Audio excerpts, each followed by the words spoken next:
el título mundial de los pesos medios. En julio, una explosión de grisú en el famoso pozo María Luisa causa la muerte de 16 mineros. Margaret Mitchell, la autora de Lo que el viento se llevó, muere atropellada, y digamos que en agosto Ingrid Bergman y Rossellini viven una gran historia de amor durante el rodaje de la película Stromboli, que la hemos puesto aquí, y la actriz anuncia ni más ni menos que su retirada del cine, que luego vimos que no fue así, pero fue, digamos, la página rosa más importante que se había escrito este año. Y de lo rosa a lo negro vamos a hablar ya del demonio de las armas y de ese Gun Crazy, diciendo que tú lo conoces muy bien, Eduardo. A ver, ¿qué explicación pedía Billy Wilder y compañía? ¿Cómo se ha hecho ese atraco de casi 4 minutos? Bueno, esa prodigiosa secuencia... Porque en primera no se veía un atraco sin que entraba la gente al banco, y como siempre se había hecho. Efectivamente. Cuenta en las entrevistas Joseph Lewis que es un buen charlatán, me pasa un poco como a Hitchcock y Hawks, es decir, que es de los entrevistados agradecidos, cuenta muy bien y explica muy bien las cosas, ¿no? Es un buen parlanchín. Pues cuenta que todo el mundo en Hollywood se pasaba la película fue un fracaso comercial, la lanzó muy mal la United Artists y no dio nada de dinero. Cuando intentaron lanzar una segunda vez, pues ya prácticamente no tenía carrera comercial. Pero todo el mundo en Hollywood pasaba la película, él decía que había tenido un gran éxito en el circuito de Bel Air.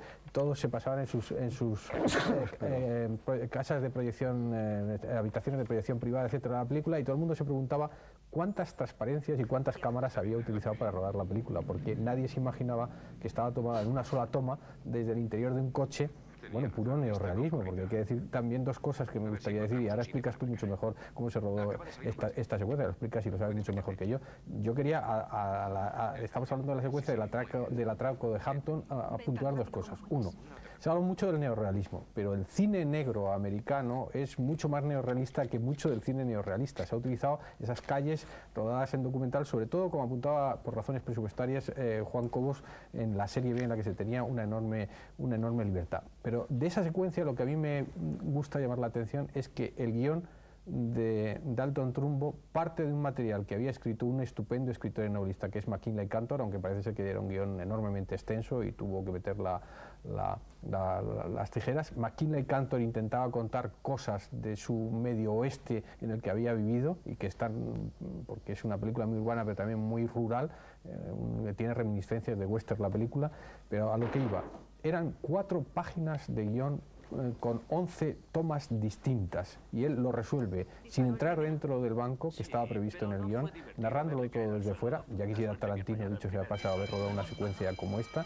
en tiempo real y desde el interior de un vehículo en las calles de Hampton, habiendo rodado previamente él con una máquina de 16 milímetros para convencerse que eso se podía hacer, porque entendía que era una secuencia muy convencional la del atraco. Los dos atracos, todos los atracos están resueltos obviamente. Este y el del matadero son dos prodigios. El del matadero vale casi por todo el atraco perfecto de Killing, la película por otra parte estupenda de Stanley Kubrick. Así que yo quiero puntuar que cuando se hablaba de neorrealismo, se hacía neorrealismo en ficción dentro del cine americano, y cuando se habla de un guionista importante, creo que el talento en la puesta en escena es capaz de extraer de un buen guión unas capacidades visuales absolutamente extraordinarias. ¿Y cómo se rodó la película? Pues yo prefiero que lo expliques tú, porque lo vas a explicar. No, lo único que hay que decir, y ahora habla Juan Miguel, es un Cadillac. En la parte de atrás lo habilitaron para que hubiera 7 u 8 personas, estaba el cameraman, el foquista, él, etcétera, poner la cámara con una facilidad para incluso poder acercarse a los personajes o salir, y nada, y sin ningún tipo de iluminación, porque claro, no podía iluminar todas las calles de Hampton. Entonces, lo que es brillante es esa idea magnífica. Evidentemente la película está escrita por Dalton Trumbo, la fotografía es de Russell Harlan, está la música de Victor Young, es decir, que están... Para una serie B tiene una gente estupenda. Primeras gentes, ¿no? ¿Qué ibas a decir? No, iba, para no romper la tradición, a disentir, Eduardo. Muy bien, empecemos. El neorrealismo no solo es rodar en la calle. Ya lo sé. Bien. El neorrealismo también es una manera de reflejar lo cotidiano. Y esta película no refleja lo cotidiano, esta película refleja lo extraordinario. En segundo lugar, quería también disentir otra cosa y apoyar lo que acabas de decir. A mí no me parece tan bueno el guión de esta película, a pesar de ser de Danton Trumbo. Lo que me parece excepcional es la dirección de la película. Bueno, en eso no disientes de mí, eso ya lo apunto yo, en eso no disientes de mí, disentirás del jefe. Estoy apuntando lo que dice José Luis.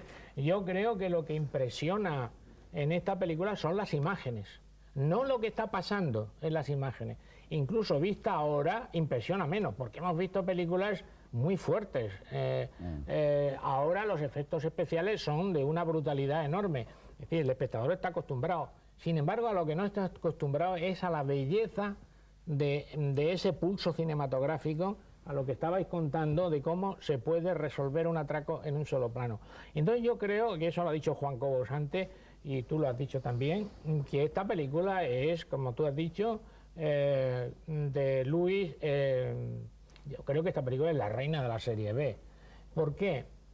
Porque resuelve con talento la falta de economía suficiente. Bueno, permíteme un matiz para dar una vuelta de tuerca más a lo que estáis diciendo. Aparte, es verdad que está excepcionalmente dirigida, el guión, etcétera. Yo creo que lo que está, y eso lo tienes que saber tú muy bien, que ha sido tu trabajo muchos años, maravillosamente producida. Sí. Esta lo que tiene es una producción excepcional, es decir, se ha cogido todo lo que se podía tener al alcance para hacer una película y proyectarla a lo máximo y está producida. Es decir, el mundo de la noche está tratado con una fotografía fantástica, pero hasta momentos que puede dar la soledad de esa pareja cuando están en aquella especie de restaurante que es como un vagón de tren y piden las hamburguesas con cebolla y si hay más cebolla entonces dice déjelo. Está dado ese toque, eso lo hemos visto mucho en Tarantino y en mucha gente, ese tipo de planos. La lluvia artificial en pocos momentos, pero esos pocos momentos como el arranque te producen una sensación extraordinaria cuando el chico rompe. Es una producción espléndida. Sí, pero con una economía de medios prodigiosa. Pero no los echas de menos. No los echas de menos. Por ejemplo, para enseñar la feria hace un travelín sobre detrás de los actuantes, de los tres personajes que van andando.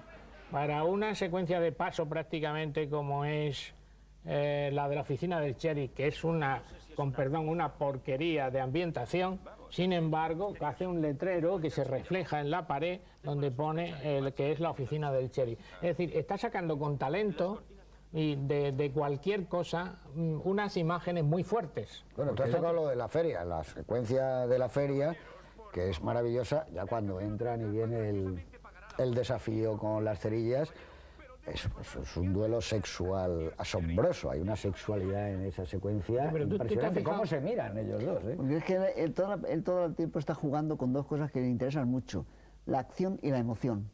Y eso lo lleva hasta el límite máximo. Y en cuanto a la producción, creo que es genial porque es un director, y eso está clarísimo en esa entrevista que Eduardo y yo hemos leído en extenso, que son como 50 páginas, que es maravilloso porque es el mejor curso, ¿no? El mejor curso de cine de Bogdanovich, esa entrevista que le hacen.